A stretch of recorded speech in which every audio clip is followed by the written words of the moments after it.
it is my obligation to not only obligation but also moral and legal obligation na sabihin sa couple na ito, maging sa inyong lahat na nandyan sa likod, yung principles of marriage.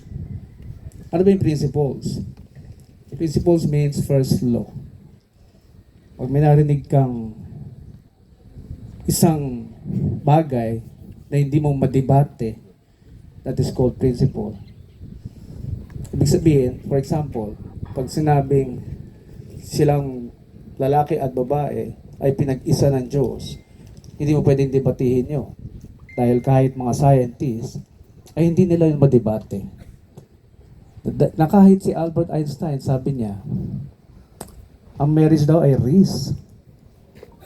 Ibig sabihin, pag risk, pag narinig niyo yung salitang risk o risky, pwedeng umiksi buhay mo. Sino mapapaiksi? Pwede yung asawa mo pasaway. Ang stress daw ay doon nagagaling ang lahat ng ating sakit. Na kahit wala kang bisyo, magugulat ka na lang, bigla ka nagkasakit. Bakit? Dahil sa stress na binibigay ng asawa mo. Anything na nagbibigay ng worry, pag-aalala, di ka makatulog, lagi kang nagigising ng madaling araw, lagi kang walang peace of mind, ay dahil po yan sa stress. Yan ang medical term sa worry. Yung salitang stress. Worry, pag-aalala sa mga bagay-bagay. Kaya sabi ni Albert Einstein, may enjoy nyo ang journey ninyo together as husband and wife only kapag sinunod nyo ang isang bagay. Ano kaya yun? Sabi niya, only if you have one spirit. Pinag-isipan ko, ano ba ibig sabihin ng one spirit? Which means, kayong dalawa na pinag-isa ay nangangailangan lamang ng isang spirit. Spiritu. Kasi yung physical katawan natin, nagko-compose ng physical, yung psychological, at yung spiritual. Yung tatlong bagay na yan, ayon kay Abraham Maslow, na kailangang i-sustain, i-nurture all the time. Yung tatlong bagay ng tatlong component ng ating katawan. At yung tatlo na yan, ay mayroong pangatlong bagay, yung espiritu na nakakonect doon sa may gawa sa human beings. Yung nature, yung Diyos. Connected dapat ang spirit nyo sa Kanya para humaba ang inyong buhay together. Kaya nga sa marriage, walang iwanan dapat eh. Sabay kayong tatanda, sabay kayong ihimlay. Walang iwanan. So, paano magiging one spirit, Father? Ganito, maging unique among the many couples. Paano yun, Father? Paano ba maging unique? Unique kayo among the other couples because kayo yung hindi nagsisigawan na mag-asawa. Unique kayo among the other couples kasi kayo yung hindi nagdedebate habang nagbabatuhan ng gamit sa bahay. Unique kayo, hindi kayo ganun. Bakit kasi kailangan nyo maging unique? Eh, ang dami kasing ganun. No? Na ang tingin sa asawa, kontrabida. Ang tingin sa asawa, inferior. Siya ay superior. No? May mga babae din ganun. Eh, nag-asawa kasi ng inferior eh. Oh. Kaya ito namang lalaki, lilit ang tingin niya sa sarili niya. Kasi ang tingin ng babae sa kanya, inferior. Eh, bakit ba kasi may ganun? Sa kababasa ko, research ko, bakit ba kasi ganun? No? By the way, mapapanood niyo ako sa TV5, sa Good Morning Kapatid, sa Julius and Tinti, Pampamilya Pilipino, sa Billionaire News Channel. Kapag relasyon, problema sa relasyon ng topic nila, ako ang favorite nila kunin, the speaker. So, tuklas ako ng tuklas ng sagot. No? Bakit ba kasi, Father, kailangan maging isa? Maging unique among the many couples na stressful ang kanilang pagsasama. Alam niyo yung sagot? Unang-una, knowledge. Kailangan naiintindihan mo yung pagkatao ng partner mo. Kaya pati scientist, tinuklas yan. No? Pag naintindihan mo yung pagkatao ng partner mo, malilimitahan yung dapat at di dapat mong gawin o sabihin. Sabi ng science, ang babae daw ay emotionally created.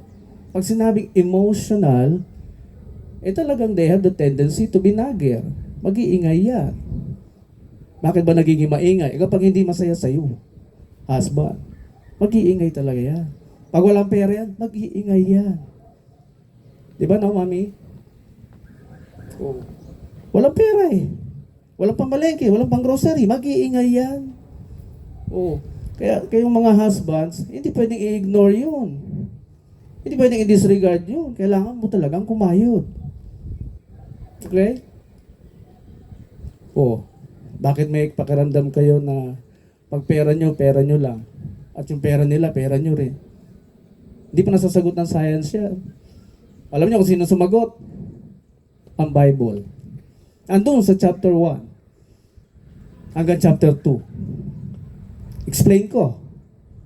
Nung kinuha ng Diyos, yung first reading natin, nung kinuha ng Diyos yung isang rib mula sa katawan ng lalaki, hinulmahan, binuo ng Diyos yung bilang babae. Ano ibig sabihin nun? Pwede namang gawin ng Diyos, kunin din sa lupa ang babae, pero hindi niya ginawa. Kinuha niya sa katawan mo. Dinesisyonan mo yan na angkinin. That's why there's a feeling of ownership to one another. Because galing sa katawan mo dahil dinesisyonan mo. Hindi ka pinilit. May pumilit ba sa'yo mag-asawa ngayon? Dave? Wala. Hindi ka tinutukan ito? Hindi. Buti naman. Ikaw din, Rox. Hindi ka pinilit. Hindi ka tinutukan. Okay. So, wala namilit ha. Kusang low. So, bakit ginawa ng Diyos yung tadyang para maging babae? Para daw maintindihan mo na yung babaeng yan ay galing sa katawan mo.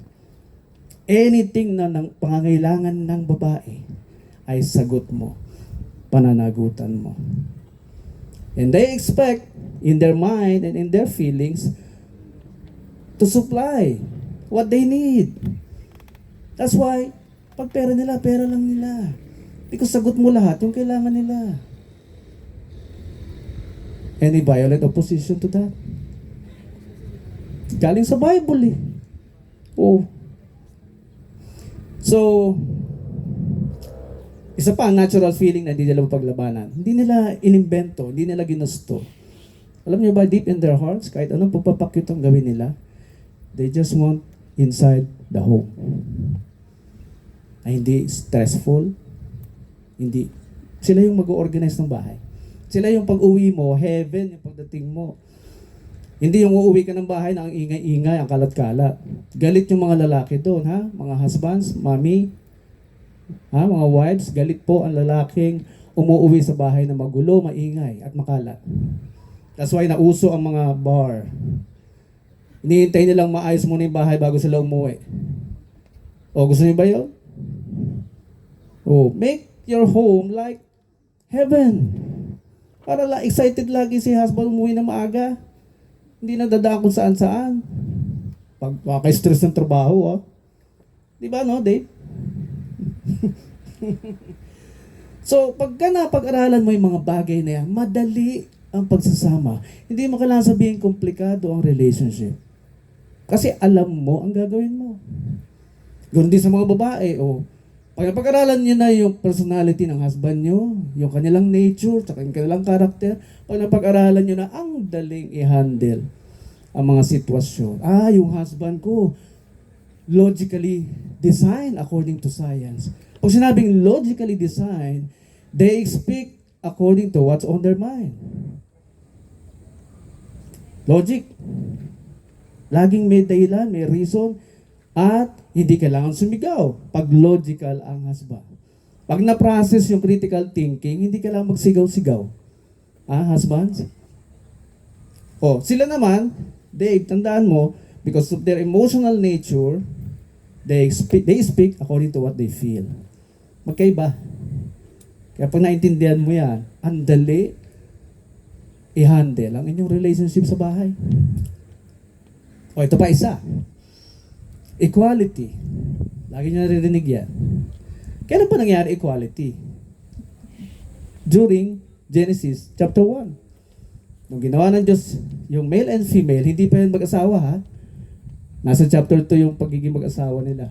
Sa chapter 1, they were created equal.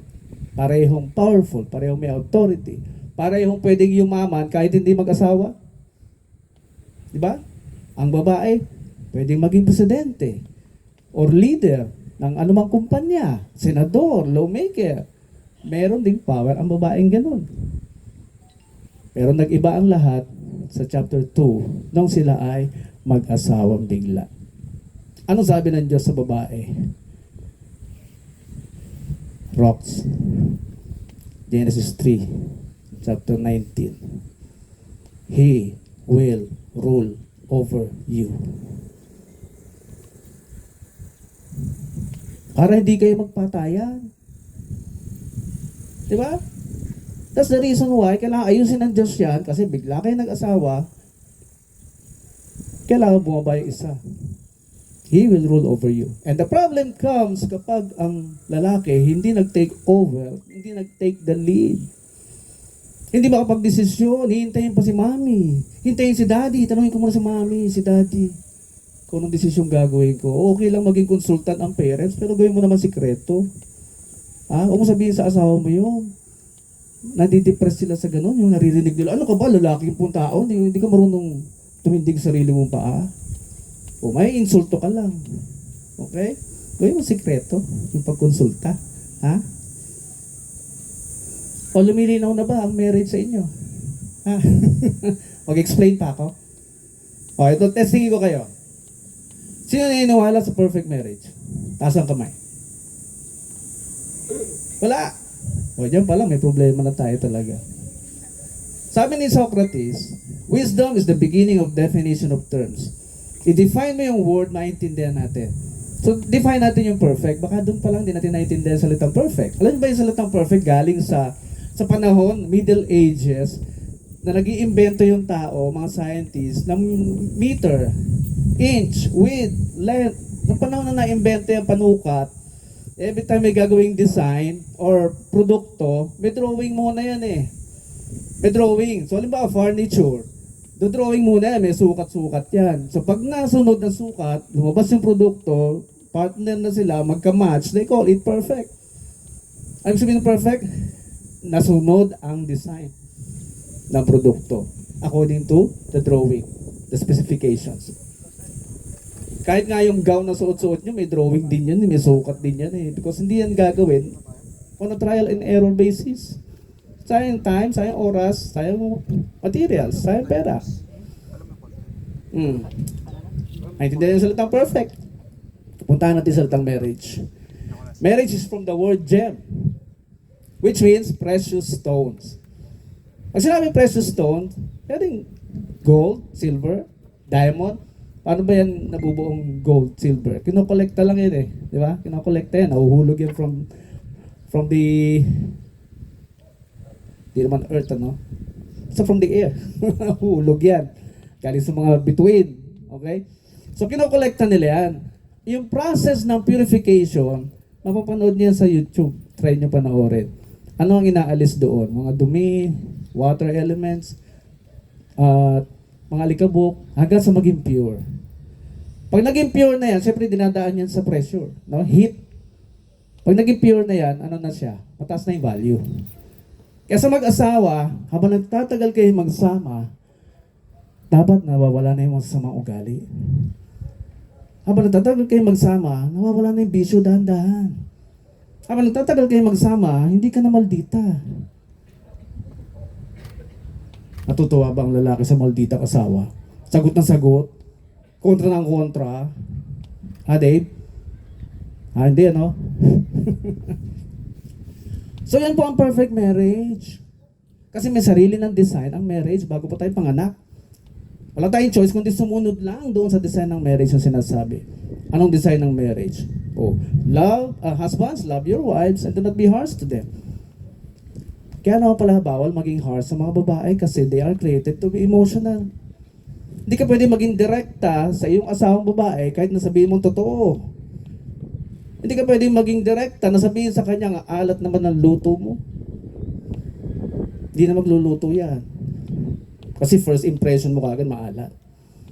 So, you must know, husbands, how to speak to your wife nang hindi direct. Kasi nga hindi siya pwede maging harsh eh. Hindi ka pwede maging harsh sa kanila eh. Bawal eh. Oh. O sa mga lalaki naman, ladies, wives, submit and respect your husbands. Hindi yun optional. Hindi mo pwede sabihin sa husband mo na wala ka naman pera eh. Tagal ko lang gusto bilhin tong iPhone na to eh. Hindi mo mabili-bili eh. Malaking insulto yun sa lalaki ha. Baka di ka nakausapin yan. Oh. What else? Ano pa yung mga bagay na nagagalit nyo? Yung sabihin nyo sa kanila malaki sahod mo kaysa sa kanya. Ay, malaking insulto yun. Bawal mag-disrespect sa husband. Ano pa yung kinagagalit nyo, sir? Salita na kayo. Charge nyo to. Wala akong kinagagalit eh. Wala. Ibig sabihin, Tumatahimik na lang ako. oh. Pag hindi nagagalit yung lalaki, ibig sabihin, submissive yung wife. No? Baka ganon, submissive si wife. Matahimik ka na lang. Okay. So, ganun po ha. Yun po yung design ng marriage. Pag-aralan yung bawat isa. Kasi naman, bakit kailangan pag-aralan yung bawat isa? Dahil tapos ka na pag-aralan ng sarili mo. At maintindihan niya, sa sinabi ni Jesus Christ, tinanong siya, ano po yung pinaka-greatest commandment?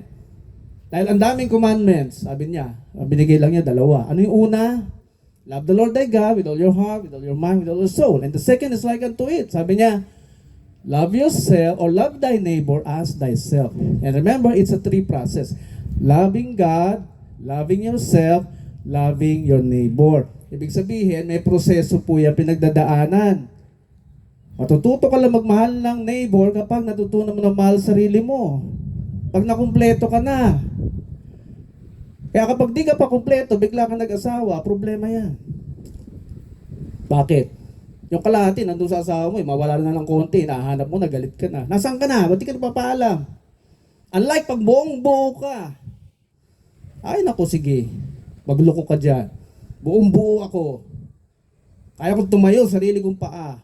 Mahal na mahal ko sarili ko. Hindi ko gagawa ng stupid things that will hurt myself or others. Yun ang epekto kapag fully love yourself ka na. Pag nandun ka na sa stage na yon. Kaya huwag ka magmamahal ng neighbor kapag hindi pa fully charged ang sarili mo. Hindi ka pa 100% fully charged. Kasi babalik-balikan mo yung kulang sa'yo. At ang mentality mo, nasa wife mo, nasa husband mo, yung kulang sa'yo. Kaya kung di ka pa tapos magmahal ng sarili mo, ituloy mo lang.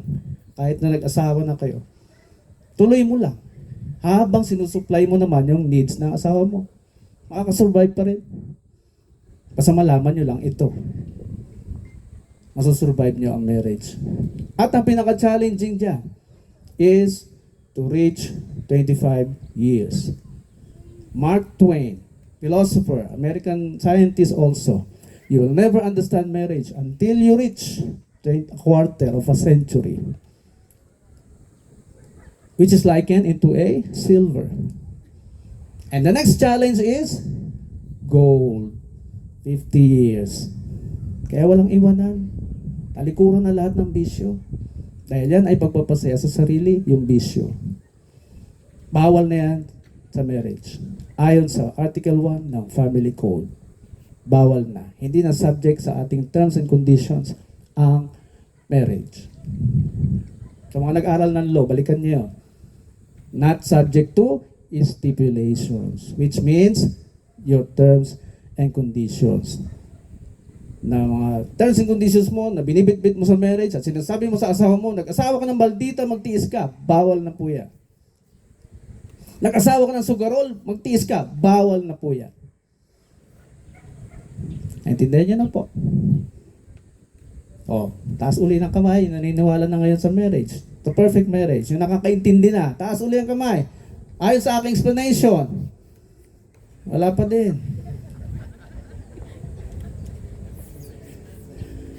Usap tayo mamaya sa likod, ha? Apply nyo to. Pag in-apply nyo yung mga sinabi ko, I don't think there will still be stresses in your marriage, in your relationship. Kahit na mag-boyfriend, girlfriend pa lang kayo, apply nyo yan. Yung pagiging isa sa lahat ng bagay. isang desisyon, isang pag-uusap, isang likes and dislikes. Malaking tulong po yun. Yung maging isa kayo sa lahat ng bagay. At never kayo magiging magkaaway.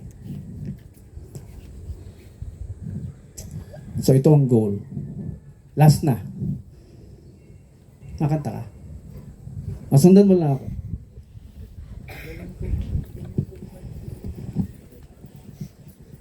Sundan mo lang ako. I wanna make you smile whenever you said carry around whenever arthritis is bad, and all I wanna do is grow old with you.